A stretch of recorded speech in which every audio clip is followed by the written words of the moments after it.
at ipaabot sa inyo ang salita ng Panginoon sa bawat tahanan. At sa hapong ito, tayo po'y dadako sa ating pag-aaralan. Ito po'y hango sa aklat ng Proverbs, Kawikaan, chapter 11, verse 1 to 3.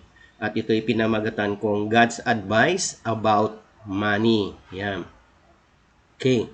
Sabi po ng Proverbs chapter 11, verse 1 to 3, the Lord detests dishonest scales, but accurate weights find favor with him. When pride comes, then comes disgrace, but with humility comes wisdom. The integrity of the upright guides them, but the unfaithful are destroyed by their duplicity. Purihin pong Panginoon sa kanyang buhay at makapangyarihang salita nating pag-aralan. Saglit po tayo yumuko, tayo po'y manalangin. Hihingi tayo ng gabay sa ating Panginoon. Salamat po dakilang Diyos sa hapong ito na muli kami dudulog sa inyo at sa inyo po namin, O God, patuloy ipinagkatiwala ang pag-aaral na yung salita, Panginoon. Lord, we pray for your favor. Lord, we pray for your guidance. At Panginoon, patuloy na ikaw po ang manguna sa gawain ito. Lord, Holy Spirit, be our real teacher today. At Lord, ang iyong abang lingkod ay gamitin mo lamang instrumento upang ang iyong kapahayagan ay maihayag. Ang iyong kanais, Panginoon, ay marating po ang bawat isa. Salamat po sa pangalan ni Jesus. Amen, amen, and amen. Praise God. At muli, magandang hapon po sa bawat isa. Starting today, medyo na po ang NCR, ng GCQ with heightened naman po. Medyo mahigpit ngayon ng konti. Parang ECQ na rin ang dating. But still, para din naman po ito sa ating kapakanan, para din sa ating kakabutihan po ng bawat isa upang maiwasan po na tayo'y magkasakit at hindi po tayo mahawa ng COVID-19 virus.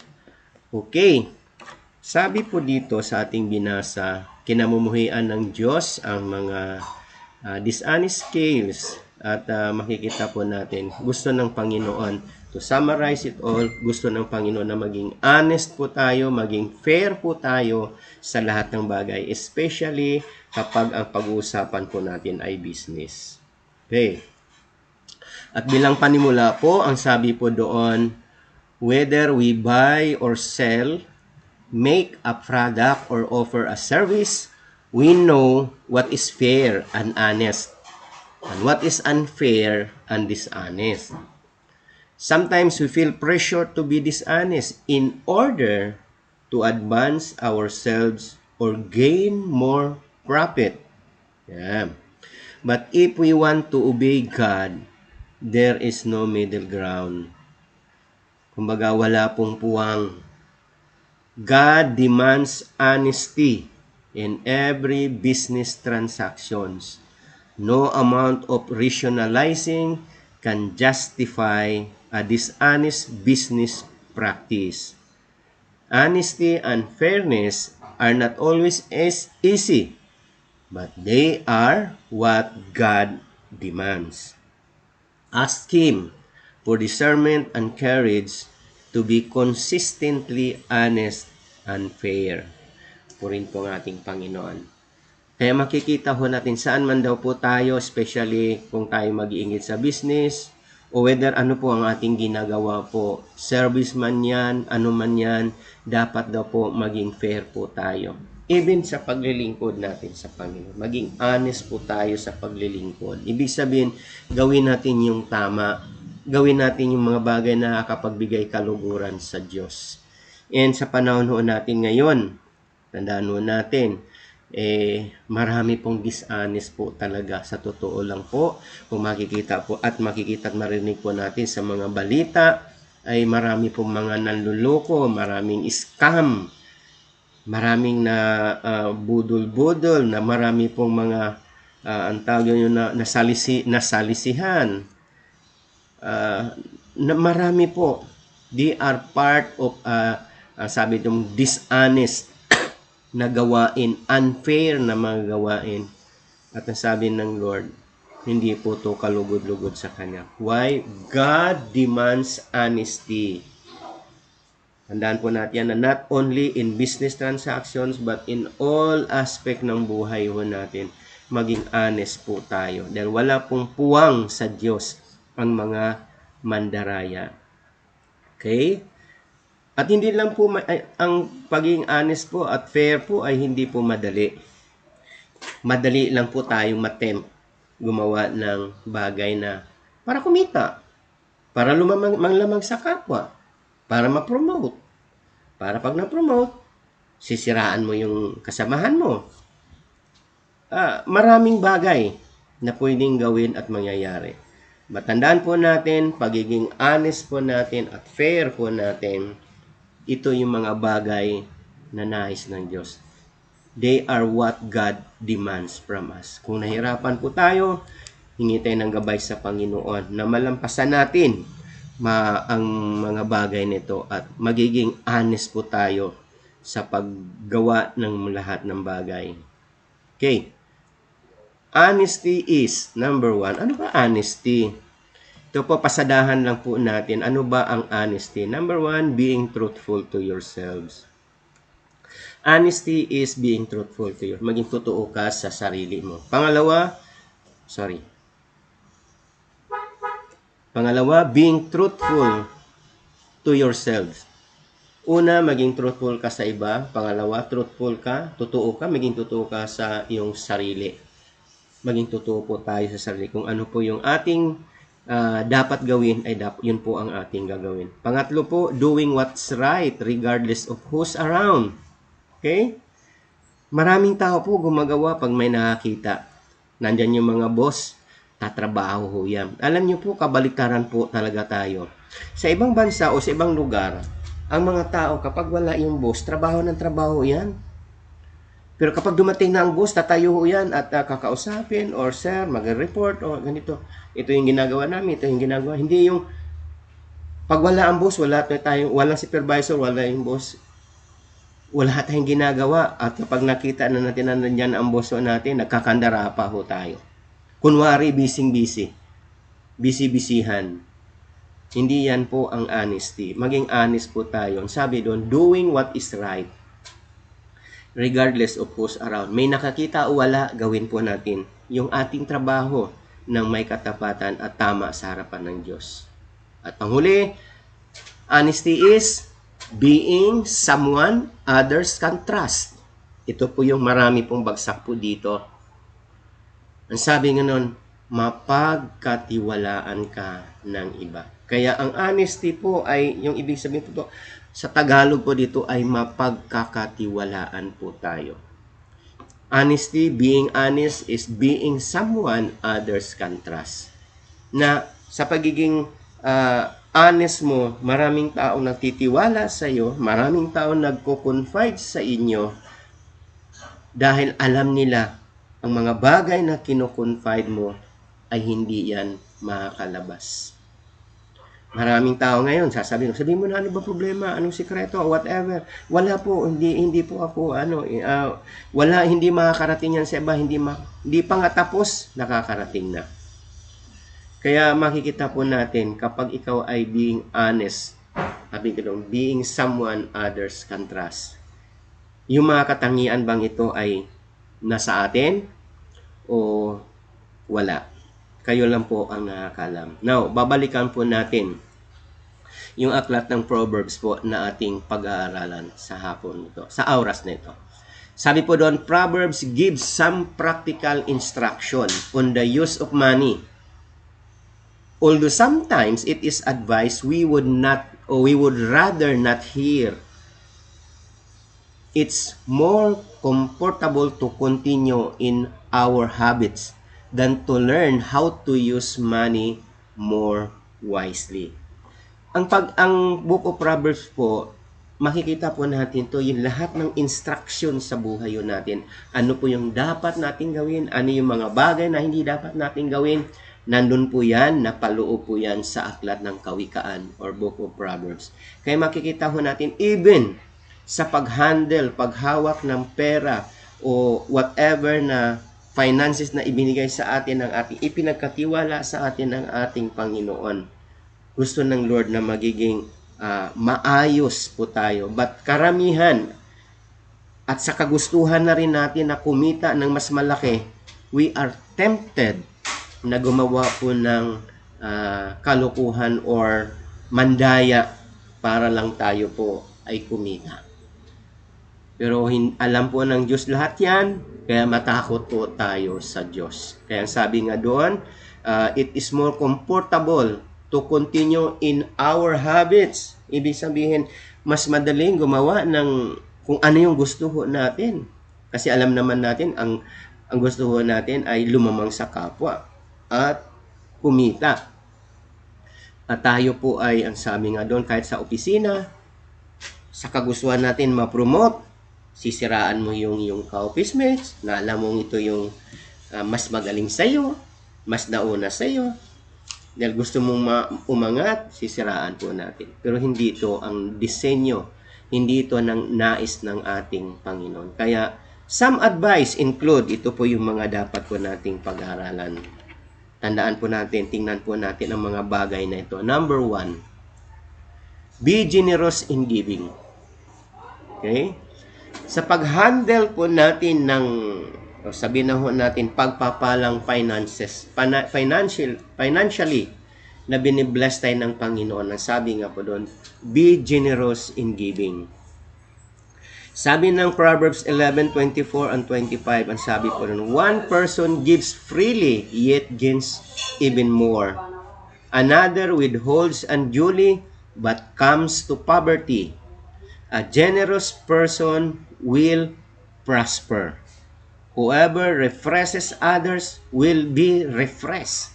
Ito po yung prinsipyo ng ating Panginoon. Ngunit, nung isang araw, kahapon po nanood po ako ng television. Napanood ko po yung programa po ni Sir Ching Kitan na isang po siya, financial na advisor po. Ang dami po niyang mga sinasabi, ang dami niyang mga, which is, alam ko naman po si Chinkitan is a Christian po siya. Alam po niya ang prinsipyo ng ating Panginoon regarding patungkol po sa pag-handle ng pera. Bagaman ang sabi ng Bible, money is the root of, for the love of money is the root of all evil. Pero tandaan ho natin, kailangan natin ng pera para tayo makamove on, para tayo ay may magamit para sa ministry, para sa ating personal, maging sa pamilya. Kailangan natin kumita ng pera. Okay? Kaya makikita ho natin, maging generous daw po tayo in giving. Especially in giving our tithes and offering. Yung pagbabalik ho natin yung para sa Diyos. Okay?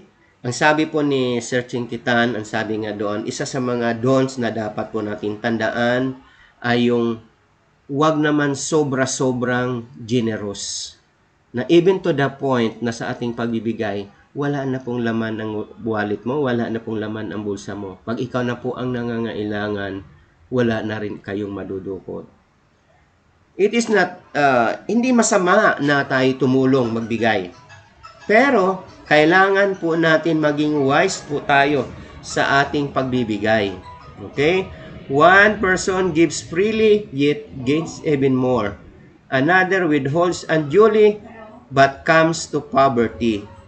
A generous person will prosper. Whoever refreshes others will be refreshed.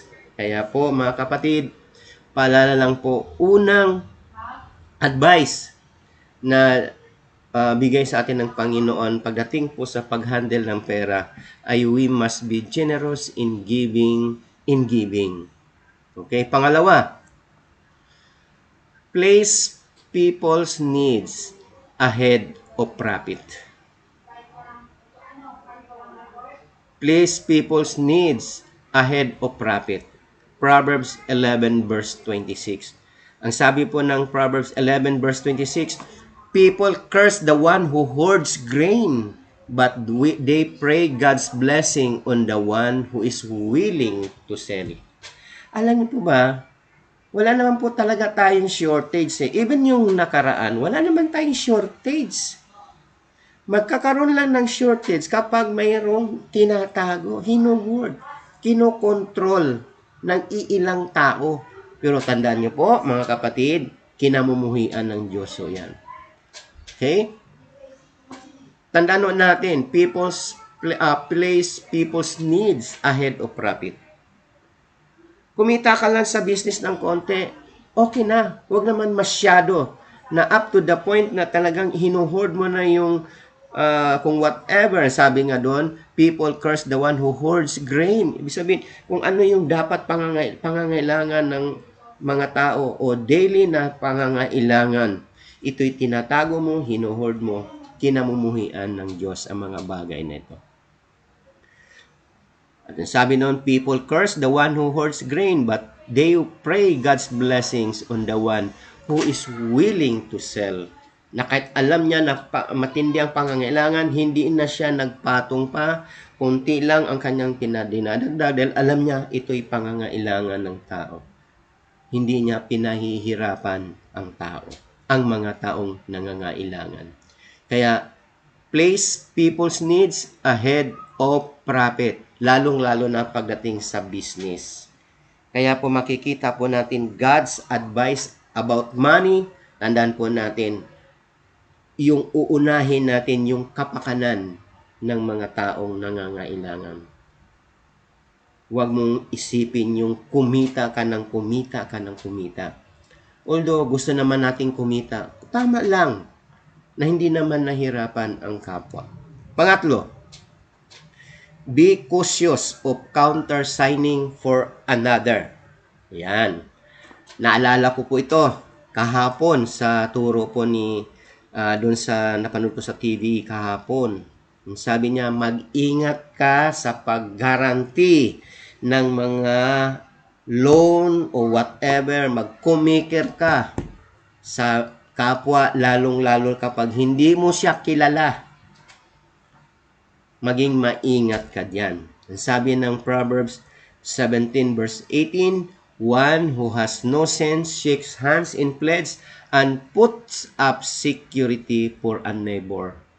Yung mga tao ng dahil sa kilala kang generous ka, mapagbigay ka, ngayon may nangangailangan, sasabihin na, kailangan po yung tulong mo kasi kailangan ko ng kumikir, kailangan po namin ito, ikaw lang yung, hayaan mo, magbabayad ako, yung mga ganong bagay. Kapatid, tandaan ho natin, sa Bible po, sinasabi po doon na, wag kang magiging kumikir, sa pagdating sa pangungutang, dahil mapapahama po kayo. Dahil alam nyo pa, kapag ikaw ay naging kumikir, kabahagi ka na rin doon. Kapag hindi nagbayad yung principal na borrower, ikaw mismo na ang sisingilin.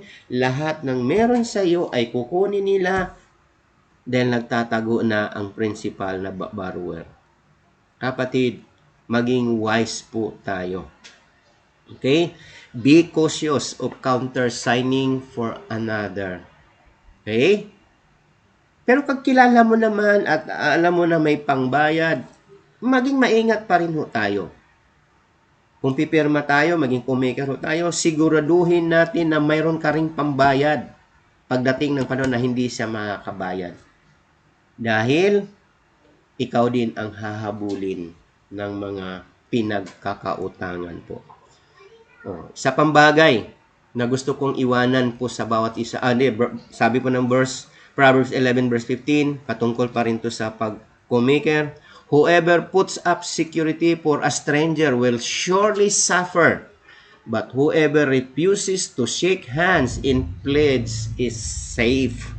Safe ho tayo. Kaya pag ikaw ay nagkipag-pirma, nakikumikir doon sa mga tao, lalong-lalo kapag hindi mo sila kilala, bagong kilala mo lang pero hindi mo talaga totoong kilala ang kanilang pag-uugali. Kapatid, you will surely suffer.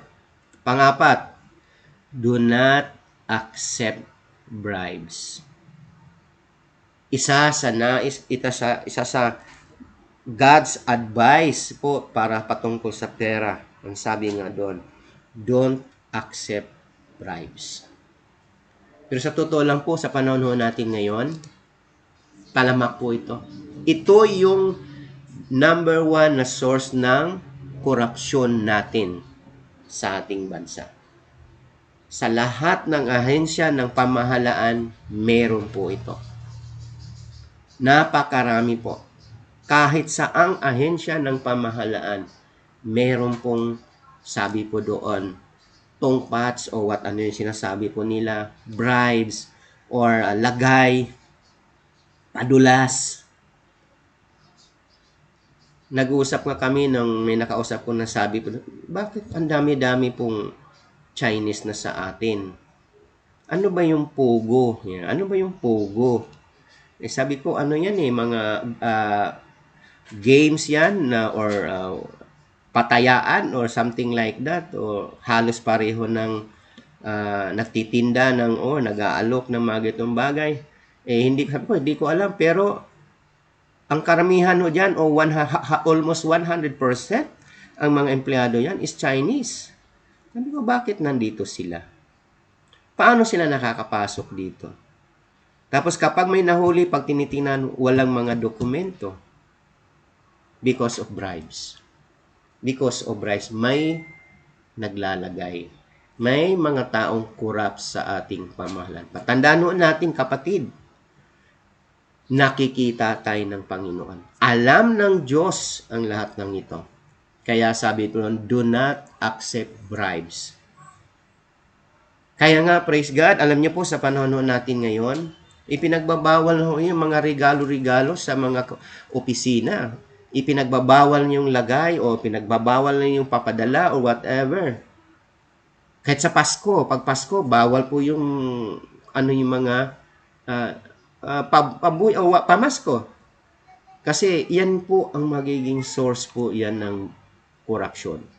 Kaya paalala ng Panginoon sa atin, kung gusto natin na maging maayos ang ating buhay, especially in our finances po, sabi po doon, do not accept bribes. Pero nakakalungkot po sa panahon po natin ngayon. Marami po ang nasa ganitong kalagayan. Tandaan natin, haharap tayo sa Diyos. Okay? Alam ng Panginoon ang lahat ng pangyayari. Panglimang advice, God's advice about money, help the poor. Proverbs 19 verse 17 and Proverbs 21 verse 13. Ang sabi po doon, whoever is kind to the poor lends to the Lord, and He will reward them for what they have done. At doon sa 21 verse 13, whoever shut their ears to the cry of the poor will also cry out and not be answered. Kung anong ginawa ho natin, whatever we sow is what we reap. Kaya kung tayo po'y bingi doon sa pag-iyak, paghingi ng mga nangangailangan, lalong-lalo yung mga mahihirap, someday, kapag ikaw din ang mangangailangan, kapatid, tandaan po natin, sarado din ang pintuan para sa iyo. Kaya sabi nga po doon, whoever is kind to the poor, lends to the Lord. Tandaan natin, anumang mga bagay na ating ginagawa dito sa mundong ito, ginagawa natin sa kapwa. Ang lahat ng ito ay ginagawa natin sa Diyos.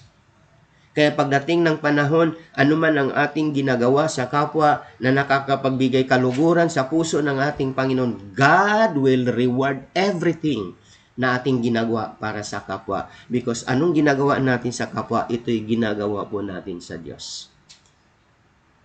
Help the poor. Tulungan po natin sila, yung mga nangangailangan. Kaya, pero may ano po dito, sa pagtulong po natin, maging wise din po tayo. Dahil sometimes, yung mga tinutulungan natin, umaasa na lang ng tulong. Kaya sabi nga doon, kapag may nangangailangan ng isda, huwag mo silang bigyan ng isda, turuan mo silang mangisda. Okay? Ibig sabihin, turuan natin sila, tulungan natin sila, at turuan natin silang magtrabaho. Okay? Hindi po puro tulong lang po tayo. Hindi masamang tumulong pag meron ka. Pero tingnan natin yung mga taong tinulungan natin. Ito ba'y nakapagbigay sa kanilang ng kaayusan o mas lalo silang nagiging tamad? Dapat po maging masigasig sila, mag-motivate sila na magsusumika po sila dahil mayroong tumutulong sa kanila. Ito po, marami pong tao din po ang mapagsamantala. Kaya maging maingat po tayo. Kaya nga sabi natin kanina, ask God for discernment na magawa natin ang mga bagay na ito. Pang-anim, store up for the future. Okay? Proverbs 21 verse 20, the wise store up choice foods and olive oil, but fools goes up theirs down. Store up for the future. Mag-save po tayo. Isa po to sa mga sinasabi po ng isang financial advisor na pinapanood ko kahapon. Sabi niya, store up for the future. Ano ba yung store up to?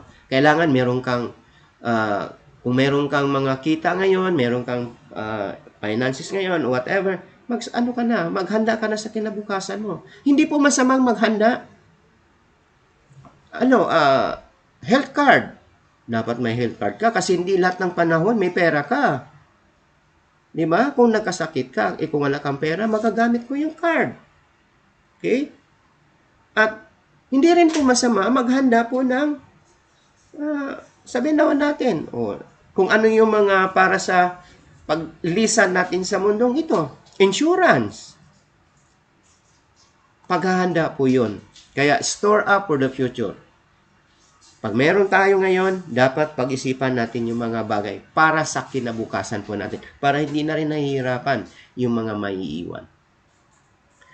Magiging wise din po tayo. Invest. Mag-i-invest po tayo. I-invest natin sa tamang investment. Huwag po kayong mag-invest po sa scam. Maraming scam po ngayon na mandaming nabibiktima po, lalong-lalo ng ating mga OFW. Pinaghihirapan nila ng ilang taon, dugot pawis ang kanilang ginagawa, napunta lang sa wala dahil dito sa mga taong korap sa ating pamahalaan. Dahil sa mga taong ganid ng kayamanan. Pero tandaan po natin mga kapatid, lahat ng ito pagdating ng panahon ay haharap tayo sa Diyos. At panghuli na advice, God's advice about money. Sabi po doon, be careful about borrowing. Matanong ko nga po kayo, masama bang mangutang? Sa akin po hindi. Kapag nangutang ka, siguraduhin mo makabayad ka. Kasi ang utang ay hindi masama kapag binayaran mo. Okay? Ang utang ay hindi masama pag binayaran mo. Ang utang ay masama kapag hindi mo binayaran. Sa panahon natin ngayon, maraming tao nangutang, napakagaling magsalita.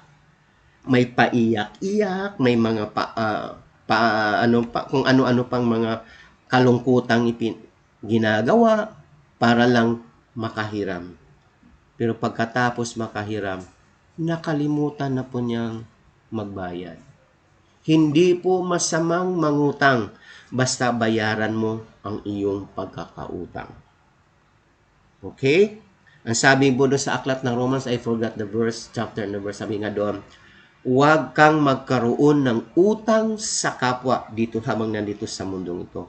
Ang dapat maging utang ho natin, yung mga taong sito na hindi pa nakakilala sa Panginoon, utang natin yan sa Diyos. Dapat sila po ay makakilala sa Panginoon. Pero kung utang lang para sa ating mga luho, whatever nating kalanganin, sabi po ron, be careful about borrowing. Paalala lang po to sa atin. Nangungutang ka kasi pambili mo ng gadget dahil napakaganda high-tech or high-end yung kanilang mga gadget. Ikaw, na lang, wala pang lumang-luma pa. 5110 pa yung mo. Hindi masamang mangarap. Pero kung mangungutang ka para lang doon, wag na. Para ba sa amin po, maalala ko, hindi naman ito yung gawain din po na talaga, siguro alam niyo naman pagdating ng piyesta sa amin sa probinsya, lahat po naghahanda, pero karamihan po rin puro utang. Para lang may maipakita na sila po'y naghahanda, mayroon silang pambongga o whatever, kahit wala nangungutang. Kaya po, paalala ng ating Panginoon, God's advice about money ay magiging careful po tayo. To summarize it all, number 1, be generous in giving, place people's needs ahead of profit. Pangatlo, be cautious of countersigning for another or co-maker po sa mga loan or utang. Do not accept bribes. Panglima, help the poor. Pang-anim, store up for the future. And be careful, pangpito, about borrowing. Okay? At bilang panghuli, conclusion po natin, tandaan po natin, dun sa aklat ng Proverbs, chapter 11, verse 4, karugtong po dun sa ating teksto kanina. Ang sabi po doon, wealth is worthless in the day of wrath, but righteousness delivers from death. Proverbs 11, verse 4. Sabi po doon, the day of judgment refers to when we die or to the time when God settles account with all people. On judgment day, each of us will stand alone, accountable for our deeds. And at that time, tandaan natin at that time, no amount of riches will buy reconciliation with God. Only our love for God and obedience to Him count. Kaya po, tandaan natin, anumang naipundar natin to sa mundong ito, gaano man tayo kayaman dito sa mundong ito, pagdating ng panahon na tayo haharap sa Diyos, baliwala po ang lahat na yan. Walang kwenta ho yan. Ang sabi po, ang meron lang kwenta, our love for God and obedience to Him, mga bagay na ginagawa natin na kalooban ng Diyos. Hindi ko sinasabing huwag tayong magtrabaho, hindi ko sinasabing hindi tayo magkaroon ng kayamanan. Ang sabi ko lang po, hindi po natin dapat bigyan ng mas higit na importansya ang mga bagay nito, makamundong bagay. Nais din na Lord na maranasan natin dito sa mundong ito ang kasaganaan. Part pa rin yun, kasama po dito ang pera dahil makakabili tayo ng ating mga pangangailangan. Matandaan ho natin, ang higit na pagmamahal po natin sa salapi, this is the root of all evil. Kaya po mga kapatid, tandaan ho natin, Proverbs 11 verse 4, wealth, kayamanan is worthless in the day of wrath, but righteousness delivers from death. From death. Purin pong Panginoon, at tayo po ay saglit na manalangin. Salamat po dakilang Diyos. Salamat po, Panginoon, sa patuloy niyong pagsama, sa patuloy niyong pag-iingat sa amin. Salamat, Lord, sa pagpapaalala niyo po sa amin sa mga bagay patungkol, Panginoon, sa pagiging honest namin sa lahat ng aming gagawin. Bless each and every one of us, O Father God. Salamat, dakilang Diyos, sa inyo ang lahat ng papuri, pasasalamat, kaluwalhatian sa pangalan po ng aming Panginoong Hesus, at ang lahat ay magsabi ng Amen. Amen and amen.